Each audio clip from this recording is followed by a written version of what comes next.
Welcome back to Casual Bias Rugby. It is that time of the year. We don't know why Jake is here. Somehow he's just found the link and he's joined up. Aiden, my man, it is Rugby Championship time. And boy, oh boy, am I excited because it's also the first year that we've got a fantasy league. So I'm going to post the link to join our fantasy league in the description below as well. So join the league. Remember to hit that like and subscribe button. Join us. Basically just fans talking shit when it comes to rugby. No analytical work out here. Aiden, this is going to be the greatest rugby championship that we've had in decades. How are you doing and do you agree? I'm doing good. I'm doing very good. And I do agree because just all the past results leading up to this rugby championship, it just has something in the making to be something special. You know, Australia, getting that final win over the Lions, showing that they're, still a team to be reckoned with. Argentina, who beat every team in the competition last year for the first time. And, you got back-to-back world champions, the Springboks, who, at least now have, obviously, the Rugby Championship. They also have the Freedom Cup against the All Blacks. But then we've got 2 games in New Zealand. There's a game at Eden Park against South Africa. Oh, mate, it is blockbuster this year. And genuinely, a lot of things could happen and a lot of results may be surprises just with how these teams are building into this competition. Yeah. Jake, how do you fit into this picture?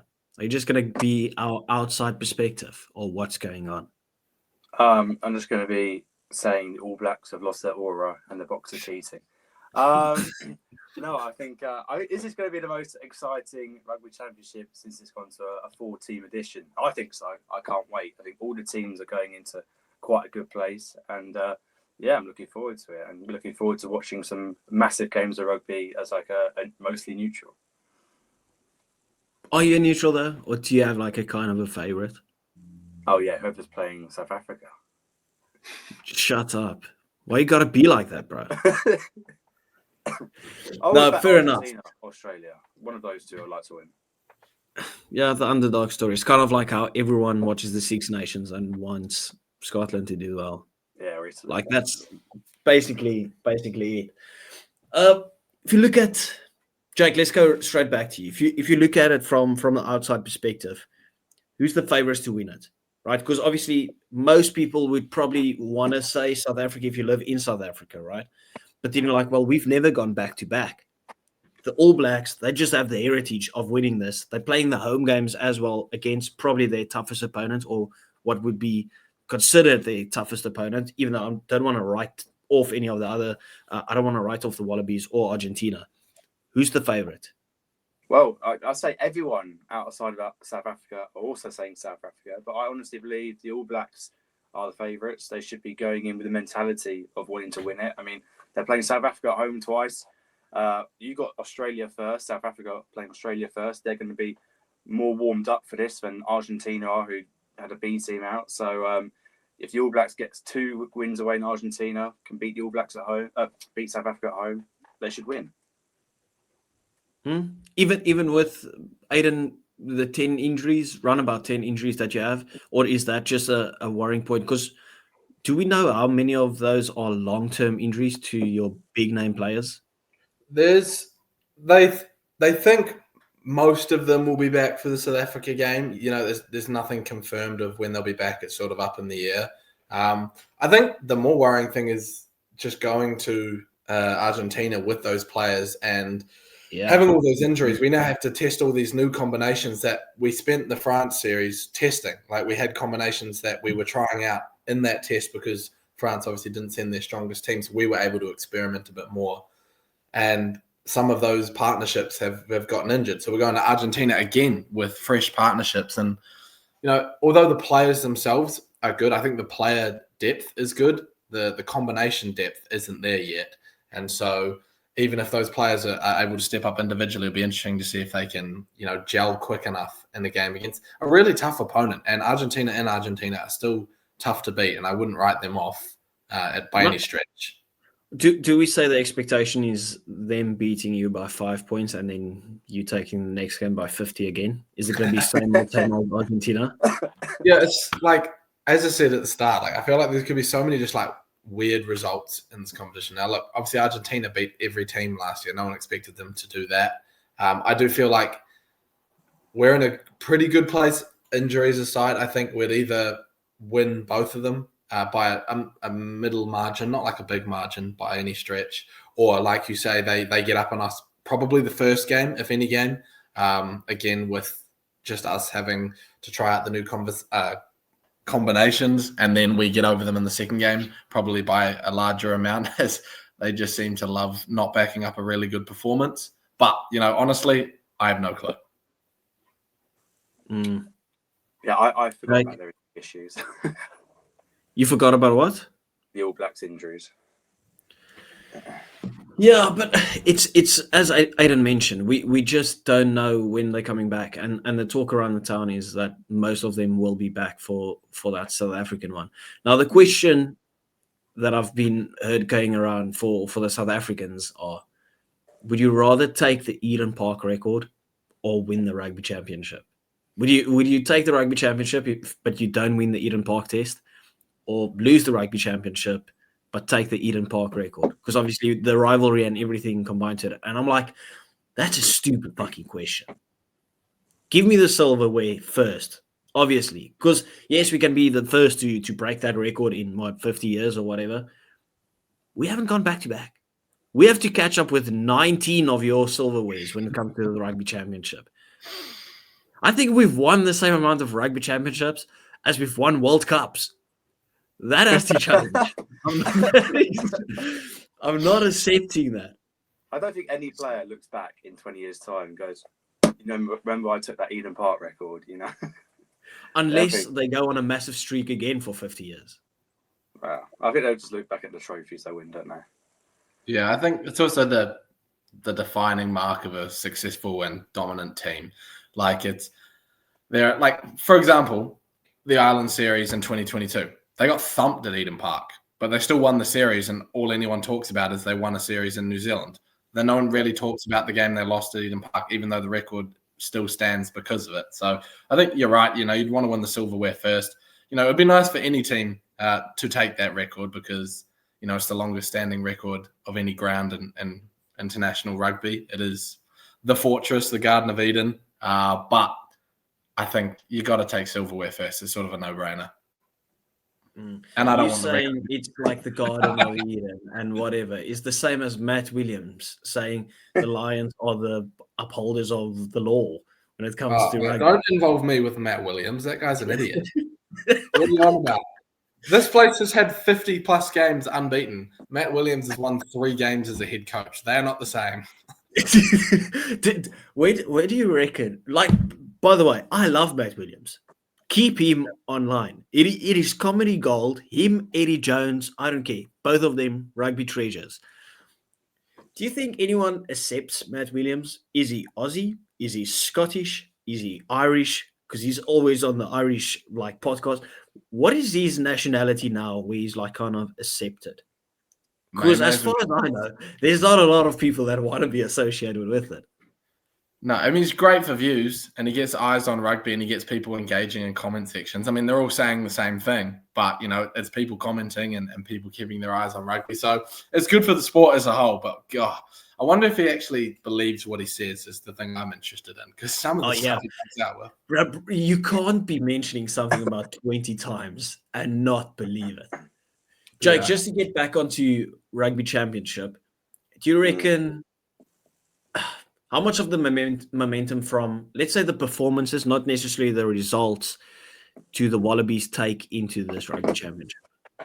Loads. I think loads. The combinations they've sort of built more on. Ikitau, Suali one's got to be improved. Kelton coming back in.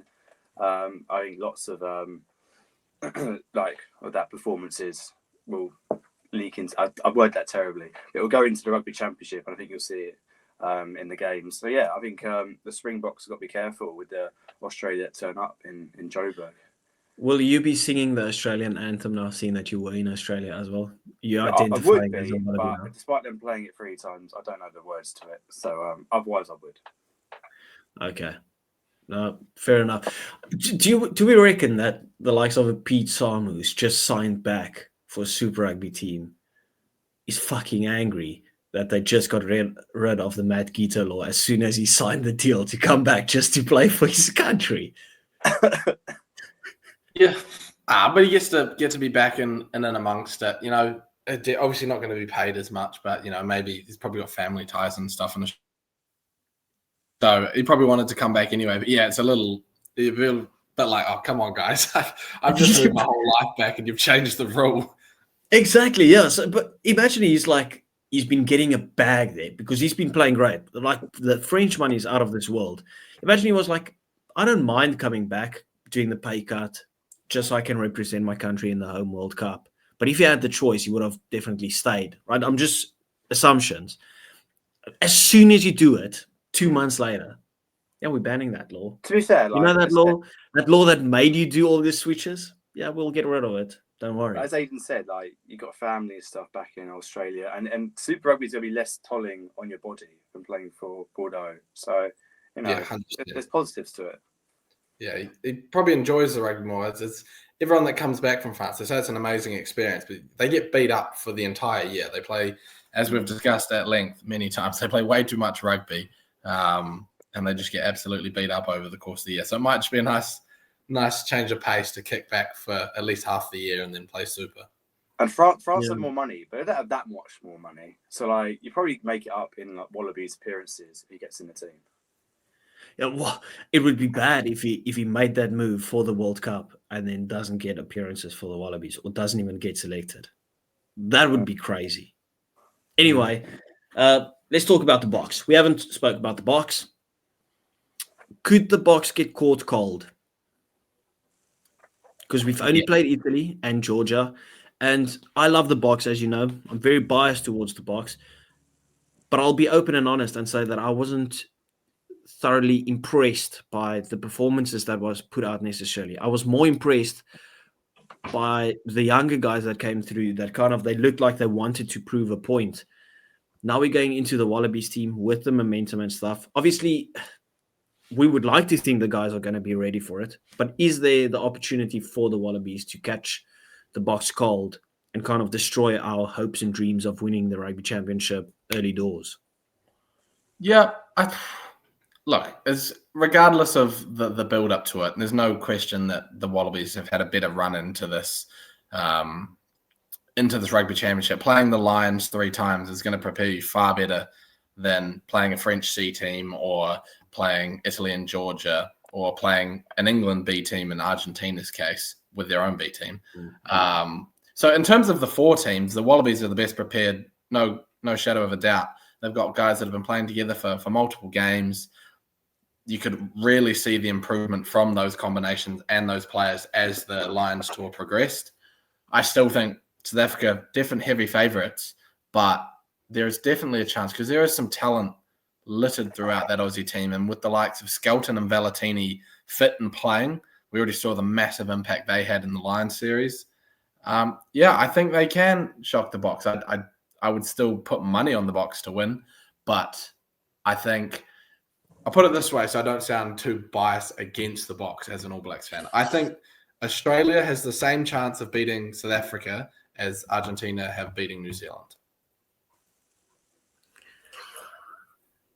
Oh, well, but Argentina beats New Zealand every single year at the moment.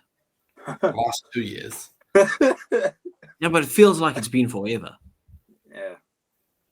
Yeah. Like it feels like it's a regular occurrence now. Regular. They beat you last year. You can't chat. Again. They beat you last year when you were. First time in ages. Not really. That's once. That's I just said. Do it once. No, New Zealand just have a problem with Argentina. They just can't win. Yeah, well, we don't have a problem with New Zealand. New Zealand have a problem with New Zealand. We're our own bloody worst enemies. But yeah, I think anything can happen. I said to you I can't remember where I said it or when I said it, but I think this Australia team this year could do what Argentina did last year and beat every team in the comp once and come third. Possible. You're not the first person to say that. Like, that's why we spoke about this one's going to be by far the most competitive one, right? Because you're looking at the situation where all of them are so good. It feels like anyone can beat anyone. All of them have a point to prove. When we look at Argentina, we're like, okay, well, they've already beaten us once last season, all of us. They'll probably want to do the step up and do a double over someone and then beat everyone once at least. Like, why not? They've done that. They've literally nearly got there last season. Look at the Wallabies, and it's like, well, they're so much better than they were last season. And then the All Blacks, they'll want to prove a point because they had to travel. And you saw they weren't even the best last season, yet came close to us. So imagine what they can do at their own home ground. And then the Barks are like, well, they're going to have fire in their belly because we have to travel to Eden Park and defend the Rugby Championship. Like, if that doesn't get you up and running, I don't know what will.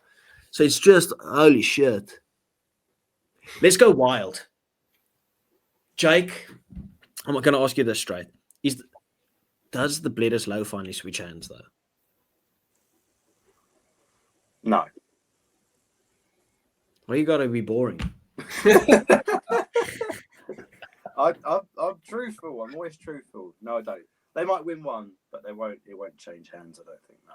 Yeah, I think with the Bledisloe now back to a 2-game series rather than a 3, and if you win one and lose the other, then the person that had it previously retains it. It's a bit like the Freedom Cup. It's really hard to get. It's a lot easier to keep. They should do an aggregate score. Yeah, well, they could do an aggregate score.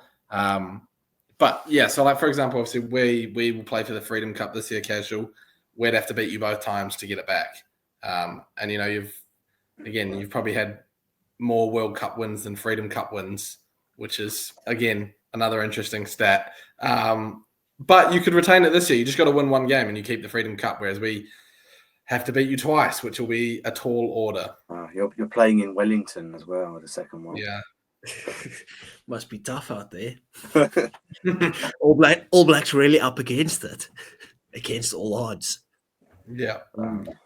Okay. Are we gonna? No, fair enough. The only thing that would have been better if there was like a sneaky little Rayburn shield in there as well. Yeah, but England have got it. Yeah.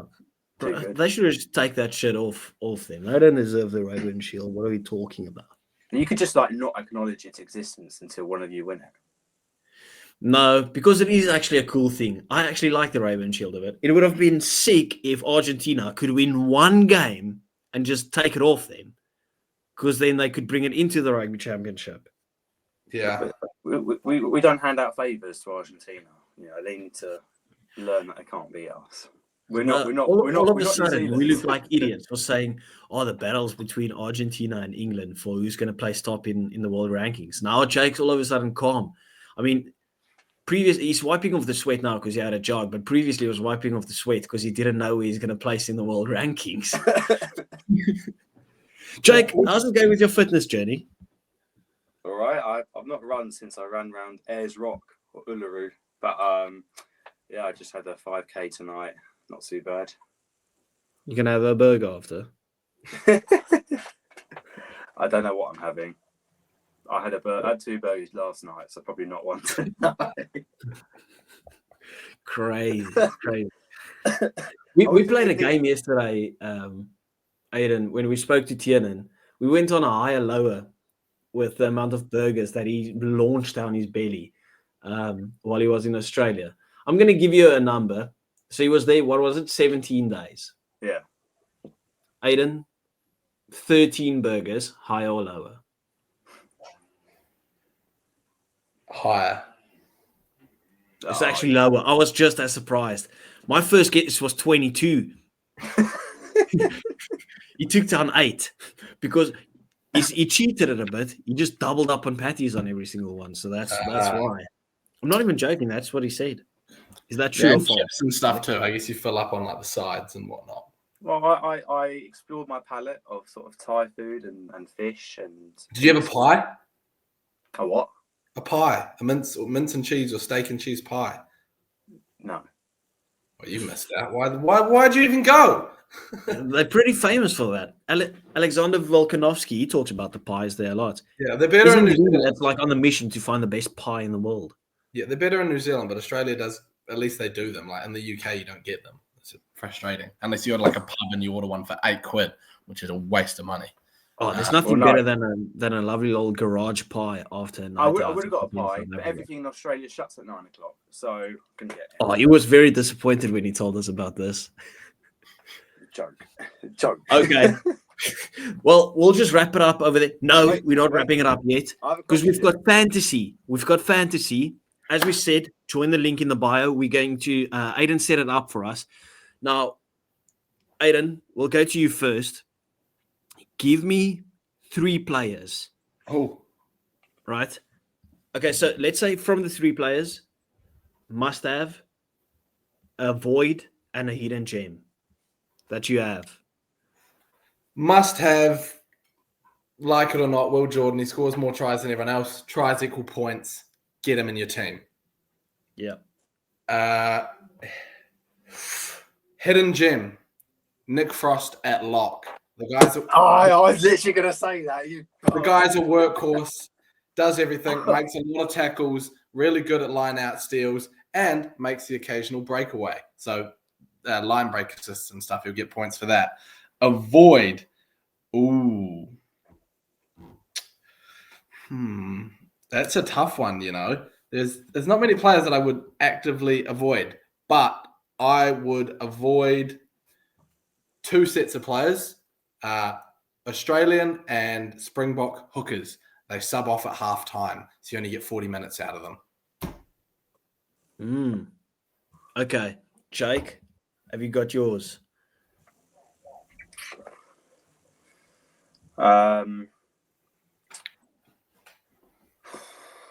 Bloody hell. Well, I was literally going to say Nick Frost, which I'm really annoyed he said that. He could have said anyone, and he said the one person I was going to go for. Still got the elite rugby knowledge, mate.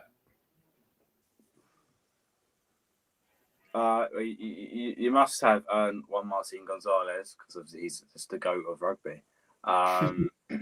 Probably avoid most South African players because they bloody change every single forward and you don't know which 10's going to play and they'll probably kick it for the corner every time. Maybe just go for a South African centre because they're more guaranteed probably. But what's the other thing? Oh, a cheeky underdog. I don't know. Maybe a New Zealand 9 because Roy Gard might be injured. So you might get a cheeky 9. Mine, yeah. Yeah. My must-have is Cam Roygaard. He'll probably play close to 80 minutes every single time, right? When he's back from it. If he's back from injury, yeah. And if he's not, eat 9. But who's the replacement? Sorry? Who's the main replacement for you, Aiden, at 9? Ratama will start while he's out. Okay, Ratama then. Yeah. I've got to avoid. I'll back you on that one, Aiden. The avoid of. Well, Siya Kolisi is expensive. I don't know why he's there at that price range. But I'll also avoid like the likes of a Malcolm Marks or a Bongi Manabi. Like you can obviously get a try from them all and stuff, but 40 minutes, you got to hope for one of the best 40 minutes of their life. But my little hidden gem that I'm going with is Jean-Luc Dupree, because I reckon he's going to be the number 8 for the box. Lots of carries, but he's listed as a lock. Oh.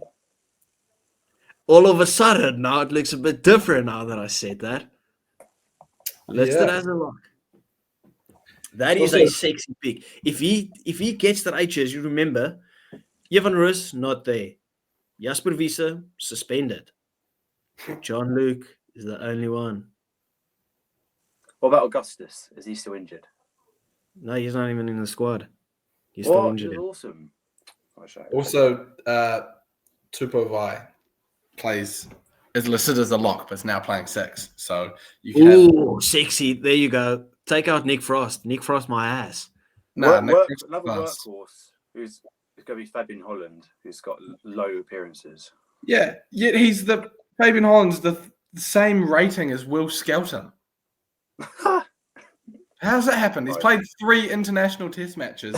He's the 3rd highest rated lock on the app. If it's Anyway. a Super Rugby app, does that mean they take Super Rugby form into pricing? I don't know. Maybe they probably do. But anyways, get involved in it. Casual will put the link down there. It's free to join, and there'll be bragging rights up for grabs and Of stuff. course. There you go.